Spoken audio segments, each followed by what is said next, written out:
Hi, my name is Nishant Lalwani, and my talk today is called Fighting Poverty with Innovation, the Power of Social Enterprise.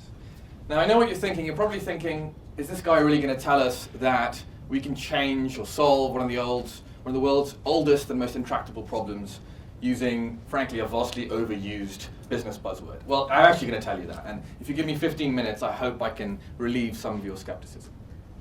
So I'm here today to talk to you about social enterprise, but more importantly to talk to you about poverty. Now, poverty is a problem that is as fascinating as it is difficult to solve. There have been a lot of people who've thrown a lot of money and a lot of time towards poverty alleviation. And frankly, they've had some very mixed results. Most people in this area work in international development or they work for NGOs. And aid is the primary mechanism by which they've tried to alleviate poverty. Now, aid can take various forms, but it's basically transfer of wealth from a rich country to a poor country in terms of cash gifts, goods, or even loans that those countries might not otherwise be able to get. So let's take Africa as an example. Africa, since the Second World War as a whole, has received about $1 trillion of aid from various countries. And one would think that this has had a huge positive effect on the continent. But in fact, if you look closely, the results are very, very mixed. Some countries have benefited, others have had a neutral effect, and some have actually had very negative outcomes from aid. Now, there's various different impact which aid has had. For example, in some countries, especially those that have received budgetary support, governments that haven't been able to collect tax revenue, for example, a culture of dependency has arisen to some extent.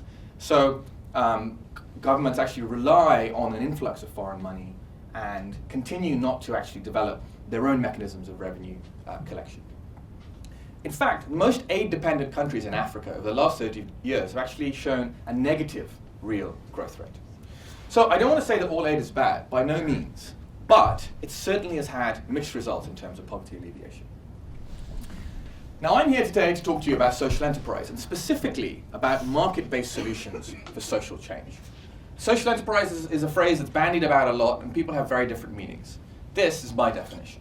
What I mean by a market-based solution is essentially a business that can be financially sustainable, that can generate revenue to cover costs, but also a business that has an equally important goal of actually serving the poor in some way, either by giving them services such as health, education, financial services that are affordable, or by actually employing them in jobs that otherwise they wouldn't have access to.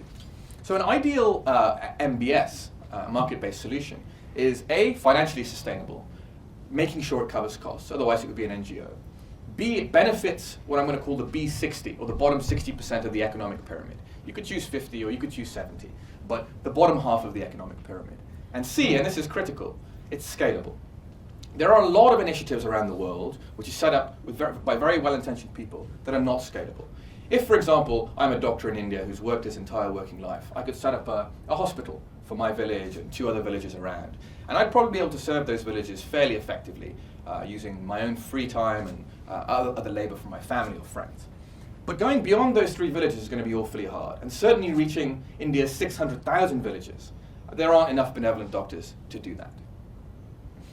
So I'm going to talk to you about a couple of examples that I've worked with. I used to work with the Monitor Group in India, which is a consultancy. We set up a division called Monitor Inclusive Markets, which does some fascinating work with social enterprises, helping them scale up and also helping them develop their business models. And education is one of the key problems that development experts love. So if we were to simplify the problem of education into one question, in India at least, that would be, why don't poor Indian parents send their kids to school? And there's basically 3 reasons. Number 1, cost. It is expensive to send your child to school. Even if it's a government school, you still need to pay for materials, books, etc.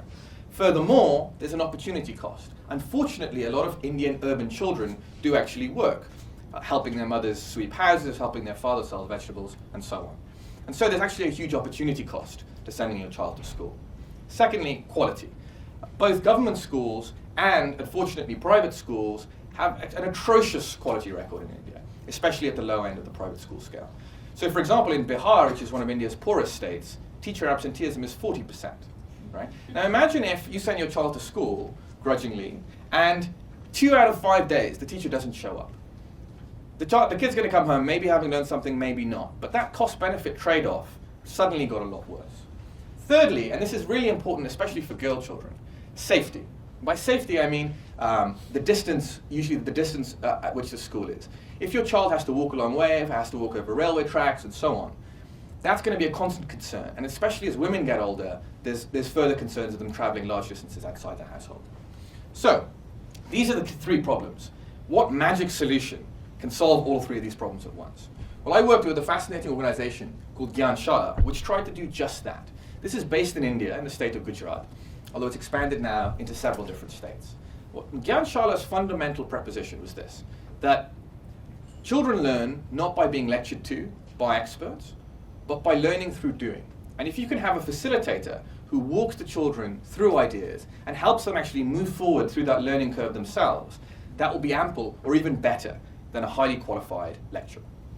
So, on the left, we have a normal school structure. I'm sure you've all been to schools like this, where you have a student, you have a qualified teacher. The teacher has multitudinous tasks here.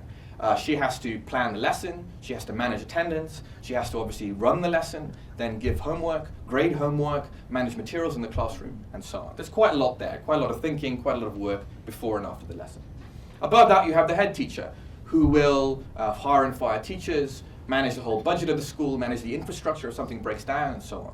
And then you have the curriculum, which is adhered to by those two parties. Nishant Lalwani has turned that on its head and introduced this idea of a junior teacher or a learning facilitator. Now, there have been a lot of studies done to understand what is it that makes a good teacher. And Malcolm Gladwell did a study on this, for example, and he determined that the number one correlation between learning output and teachers was not their experience or the nature of the lesson plan, but rather their attitude and how engaging they were with the children that they taught. And Nishant Lalwani fundamentally taken this on and actually hired on the basis of this. So they take women who are frankly totally unqualified to be teachers. They're usually between the ages of 18 and 24. They have no teaching experience. They do have basic high school education, but not beyond that. And they screen them. They cut out about half of them on the basis of attitude. And the ones they keep, they believe, can actually engage children for long periods and actually help them learn. They then train them on how to be teachers and send them for about 2 weeks or 3 weeks and send them right into the classroom. Now, one key element that they do is, once they send them into the classroom, they give them a guidebook, right? And that guidebook is a minute-by-minute guide on how to teach grade 1 or grade 2 or grade 3 children. So let's say I'm a Nishant Lalwani teacher teaching grade 2, and it's day 73 of the term. I'll open page 73 of my guidebook, and I'll say, okay, today's lesson is on addition. And the kids would all open page 73 of their workbooks and say, okay, this is what we're going to work through today. And it'll say in my guidebook as a teacher, okay, I'm going to draw up 3 mangoes on the board, and then ask a child to come up from the red table, and he's going to draw another 4 mangoes. And then ask a child from the green table, who's going to draw 7 to complete the sum. And like this, the lesson is planned out for the teacher quite intricately. There's time for activities, there's time for newspaper reading, there's also time for the teacher to help children who may be slightly behind the curve. And what this means is that people who are essentially young women from the slums in which the kids themselves are from, who are not qualified, who don't have bachelors in education and so on, that is required by the Indian government, can actually deliver a high quality learning experience. These junior teachers are monitored once a week by supervisors who come in, and these serve 2 purposes. One is to give the teacher feedback. How are you doing? This is how you could improve. But the feedback works both ways. So some teachers may say, look, we're in the middle of a desert here, there's no mangoes, these kids have no idea what I'm talking about. So please replace this analogy with something else. And then that'll go up to the design and management team, who are just 5 people for 18,000 children. They're highly qualified, they're experts from various universities around the world, who then actually write the curriculum for these teachers. Now, if you look at what this does for the cost structure, it has a very, very significant impact. And on the right, I've got a bar chart of the different elements of cost that go into a school. And if you look at the red bar on the top, that's teaching cost. And Nishant Lalwani have actually reduced teaching cost by about 70%. They've also reduced class hire and maintenance costs, which is the green bar there. Because rather than building a school, buying land, building a school, and so on, they go to a slum, the same slum from which the children are housed, and they just hire individual rooms. They could be any rooms in the slum. So if I want 3 grades, I'll hire 3 rooms that are in reasonable proximity to each other. These rooms may not have toilets. Children go home, right? They certainly don't have playgrounds, and they definitely don't have any sort of high-tech equipment like computers. What they've done is actually focus down on the bare bones of learning. They want to produce the highest possible learning output at the lowest possible cost. And their cost is roughly a quarter of comparable government schools or private schools. So the big question is, what's the quality? What's the quality of learning these kids are ending up with if they haven't got proper teachers? Well, if you look at this graph, this is a study conducted by MIT. They went and surveyed Gyanshala schools. In the red on the left, you have Gyanshala's grade 3. Next to it, in the blue, is the best public school in the entire state of Gujarat, grade 3. And then in the green, it's that same public school, grade 4. And as you can see, Gyanshala pretty much blows away the state schools on every metric except copying, which I think they're quite pleased with. So this is for me the perfect example of an innovative social enterprise. Reframing the problem, understanding what do these children want. They want to learn, or the parents want the biggest bang for their buck, and they want to pay for learning outcomes. They don't want to pay for school infrastructure necessarily. They don't want to pay for schools that are further away from their homes than they desire. Another example, micromortgages. Now, Muhammad Yunus invented microfinance in the 70s, and recently it's become extremely famous. He won the Nobel Prize, of course, for that invention. But there's still many areas of financial inclusion, which are actually, many areas of financial markets, which the poor are still excluded from. And mortgages are exactly one of these. So if you look at someone, a typical slum dweller, right? There are houses now being built on the outskirts of cities like Mumbai, Bangalore, Nairobi, and all sorts of other large developing world cities. Houses that are 300, 400, 500 square foot that are actually affordable to slum dwellers, to certain proportions of slum dwellers, if you consider their salary and how much disposable income they have. So why can't they buy these houses? Well, if I want to buy a house, and in fact when I bought a house, I went to my bank and I said I'd like a mortgage, and they said fine. Can we see your pay slips, and can we see your bank account history, and can we also see your tax returns? And I said fine, and I handed them over, and it wasn't too difficult for them to do a credit assessment with the tools that they have. Now, if I'm, let's say, an auto rickshaw driver, and I earn in cash, and I spend in cash, and I pay my rent in cash, and I've never had a bank account, then I'll get thrown out of that bank in about 60 seconds, because they have no method at all of assessing my credit risk. But there are companies who are doing this in India, and again, they have used really innovative methods of getting around this problem and serving the poor, and what's more, serving them profitably. So, how would you go about doing the field assessment, the credit assessment that I've just described? If I'm an auto rickshaw driver and I come in, first of all, what you do, the loan officer would have to interview me about my financial transactions. How much do I earn? That may not be a clear monthly figure, that may be on a daily figure, it may be on some days I work, some days I don't, depends if I have to drop my kids to school. It's quite a complicated thing to build up a financial picture, but this loan officer does that. Secondly, the loan officer then goes out and actually verifies all the information I've given him. Now this is the tough bit. If I'm an auto rickshaw driver, the loan officer may go to my cab stand and say to the other cab drivers there, or the other auto rickshaw drivers, well, how much do you earn? And do you work nights like he does? And have you seen him around here often? Is the figure that this guy's given me correct? He may visit the family of the potential customer.